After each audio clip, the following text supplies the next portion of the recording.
Hey, what's going on, Silver Stackers? It is the Silver State Stacker here, and today I just wanted to kind of go over what I think is my favorites and what I think is, the worst of the 90% silver.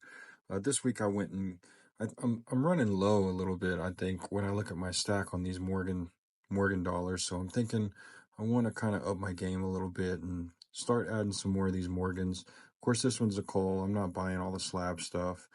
Just adding some more Morgans to my stack. I've got a lot more piece dollars than I do to my Morgans, so just wanted to add a little bit more to my stack.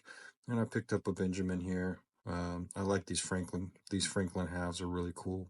So there's all kinds of 90% silver, constitutional silver that people like to collect, and for the most part, you're paying for the silver content and not the numismatic value of the coin. The numismatic would be anything beyond the silver content would be more of collector value, and those are going to be more of your uncirculated type coins. So there's several different kinds here, so I'm just going to lay some out here. So of course we got Washingtons, we got our Franklin halves. Let's see. Oh, we got our Kennedys. Not going to count anything that is the later halves, the later Kennedy halves in the later 60s that were 40%. We're only going to count the 90% stuff, which was 64 and before. Got our Walking Liberties. Let's see. Oh, yep, definitely got to count that. We've got our Standing Liberty Quarters. Let's see. Oh, yeah, definitely going to count our... So these actually, your piece dollars and your Morgans are going to have just a little bit more silver content by weight than your halves, quarters, and dimes. Speaking of dimes, gonna have our Mercury in there, and of course our Roosevelt.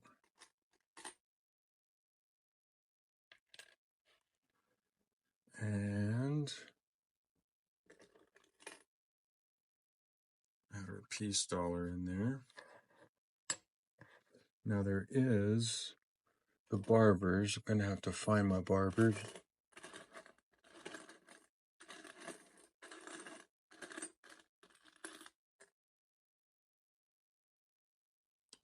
So 4 different types of halves. You're going to have your Barber, your Walker, and your Kennedy, and then your Franklin half. Your quarters are going to be the Washington, the Standing Liberty, and Barber.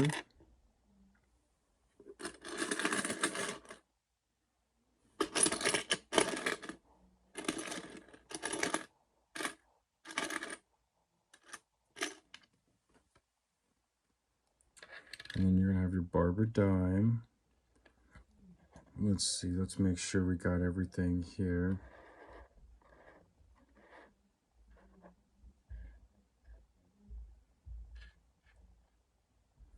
Okay, so you got your piece dollar, Morgan dollar, your Barber half, Walking Liberty half, Kennedy half, and your Franklin half.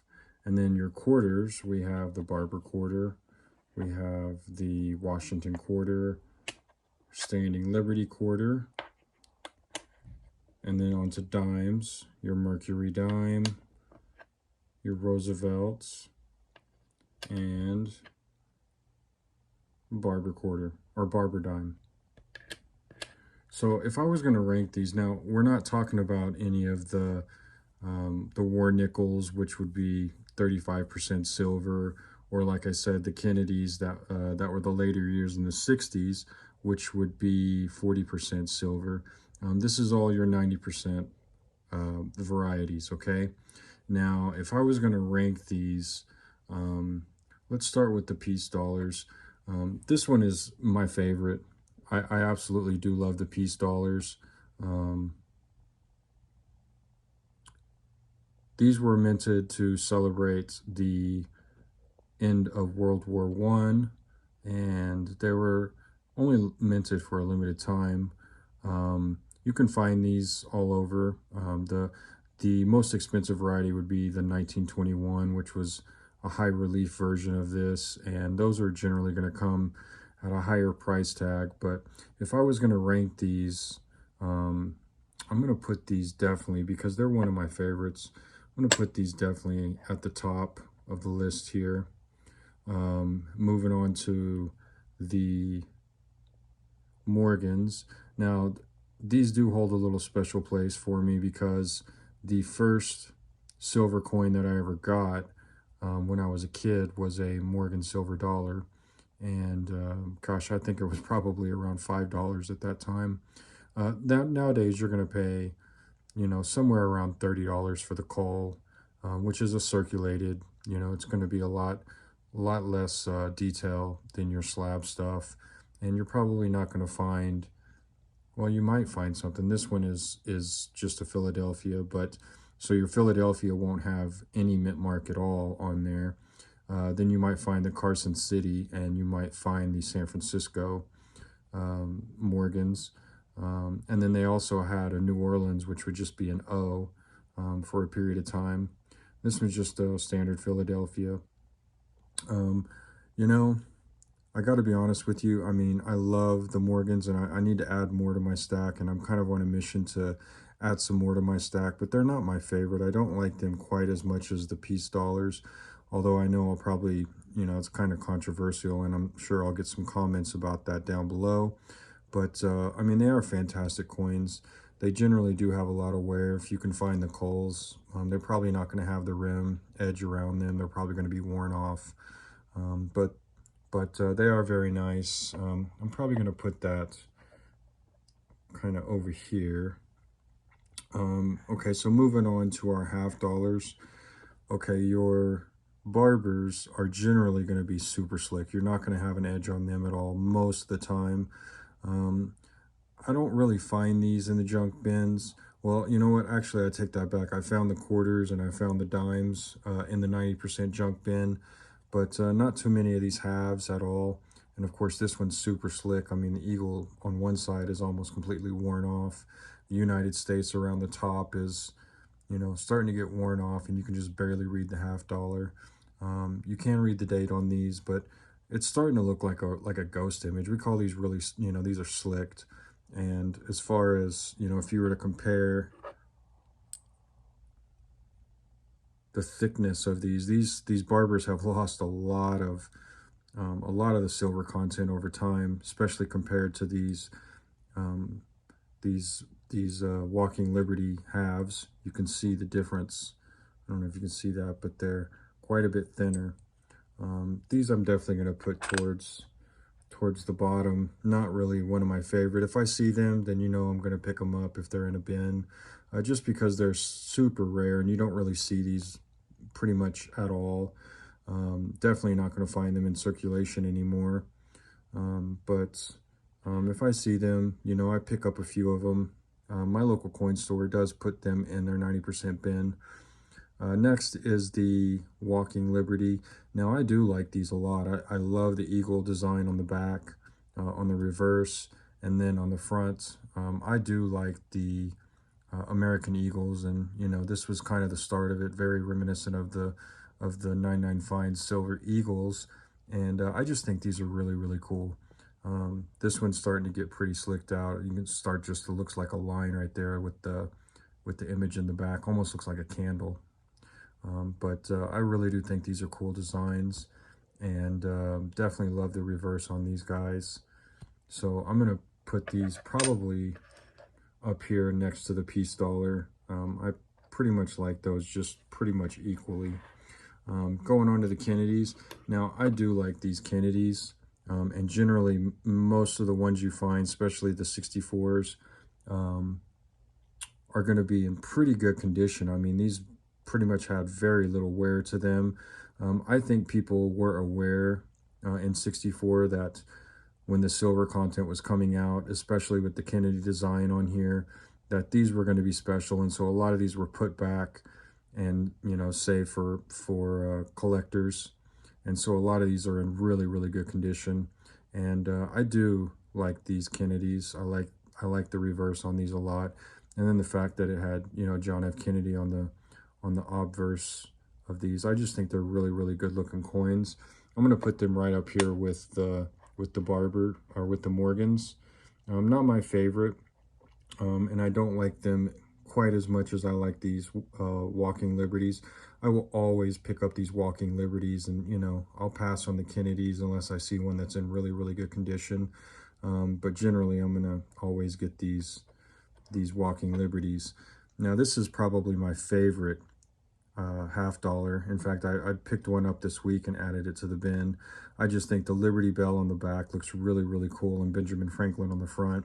And a lot of people don't realize what this guy did for our country. And he was more than just an inventor. I mean, he invented a lot of things that we are able to use today. But this is just a classic looking coin. And this probably would have ran all the way up to, possibly today, had it not been for the Kennedy assassination, and they, stopped producing the Franklin halves, replaced it with the Kennedy. So these are just really cool. I always generally go for the Franklins. They're generally going to come, with not as much wear as your your Walking Liberties do. And I just think they're really cool. They're very basic looking, but I do think they're cool, and that Liberty Bell in the back is pretty cool. So I'm probably going to put this up closer to the top of my list here. And I do like stacking halves. I know they're not quite as fractional as your dimes, but I do think that in a barter situation, I do think that they will come in handy because you know just think about it when you go shopping. I mean, when we go grocery shopping or whatever for food or whatever, generally your groceries are going to be 60, $100 or so. So I think rather than taking a whole bunch of dimes, to barter with, your halves are really going to come in handy.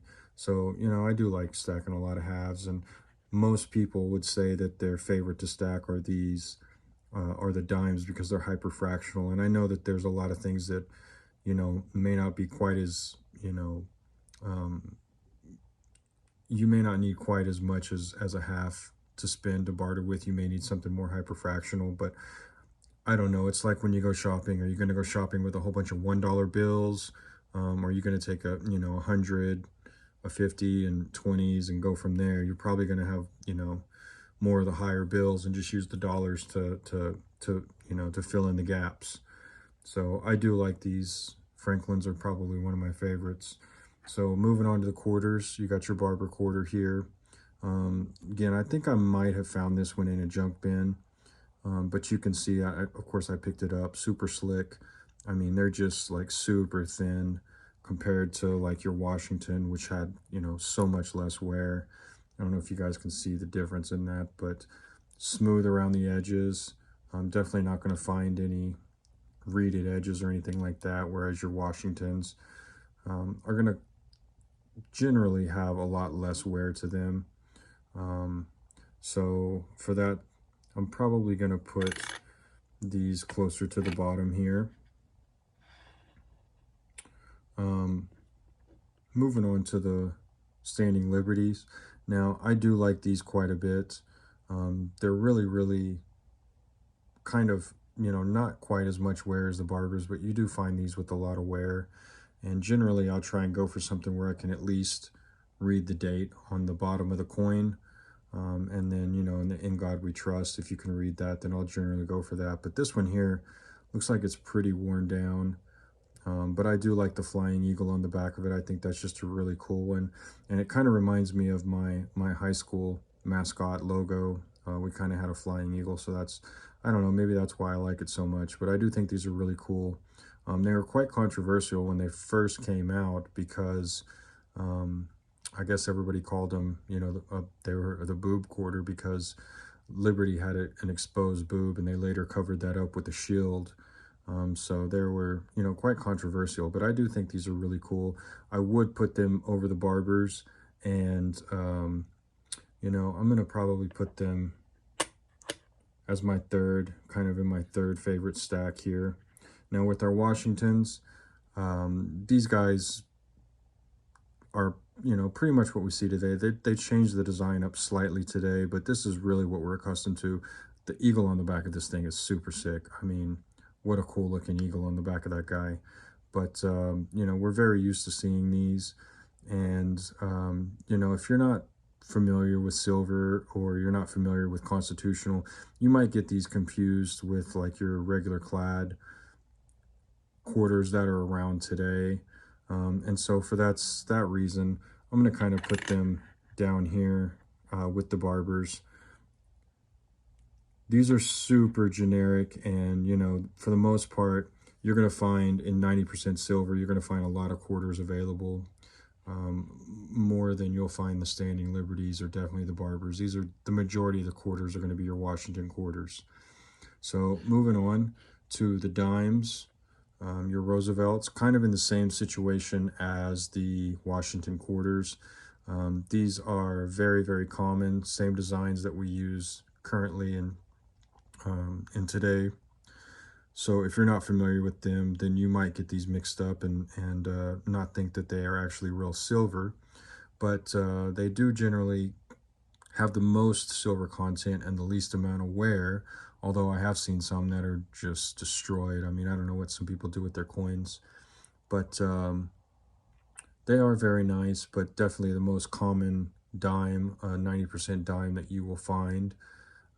So for that sake, I'm going to put these down here with the Washingtons as well. Now, as far as the Mercury, I think this is probably one of the absolute coolest, and I think many people agree that this is probably the most iconic, and you'll never get these mixed up with any kind of common dimes that we have today. And these are pretty much unmistakable that they would be 90% silver and not the clad zinc versions that you have today. So for that reason, I'm going to put this up here with my Benjamin. It's definitely going to be one of my top favorites. And then moving on to the Barber. These are super cool, but man, super thin. I mean, I feel like I could just bend it if I wanted to. Super thin, has a little bit of a reeded edge around it, but super slicked. I mean, it almost looks like a ghost image on it. I mean, for something that is over 100 years old, the fact that we still have these around is pretty amazing. I do find these occasionally in the 90% junk bin, and I pick them up, I mean, they're super, super rare. And if you do find them, they're probably worth keeping, but especially if they're in better condition. Of course, this one is really slicked. Not really an edge around here at all. I mean, they were used for, everyday transactions. And, people weren't thinking about these things, probably never thought that they would be replaced at the time, or that, they would ever take silver out of our coinage. And so these were just, used in everyday transactions. And yeah, I think they are really cool. They're super hyperfractional, and I think that they're unmistakably 90% silver. Many people today probably wouldn't even recognize these Barbers, or even, recognize them as U.S. currency, but they are. And, for that sake, I'm probably going to put these here. So I guess I've got a 4-tier system going on here, where my favorite is the Franklin and the Mercury. And then in my second tier here, I would have the Peace Dollar and the Walking Liberty. And then my third tier would be my Morgan, my Kennedy, my Standing Liberty Quarter, and the Barber Dime. And then my fourth tier going here would be the Barber Half, the Barber Quarter, the Washington Quarter, and the Roosevelt Dime. So there you have it, guys. I mean, you may not agree with what I say. Some people might think I'm crazy for not putting the Morgan at the top tier, but you know, as I see it, these are kind of my top tier and how I rate the 90% silver that I do have. So you guys let me know down in the comments below. What do you guys, what is your favorite, and what do you think is the worst that you would prefer to, you know, I guess we collect it all, but, you know, I guess what's your favorite and what's your least favorite? So you guys have a happy Memorial Day and leave your comments down below, and we'll see you on the next one.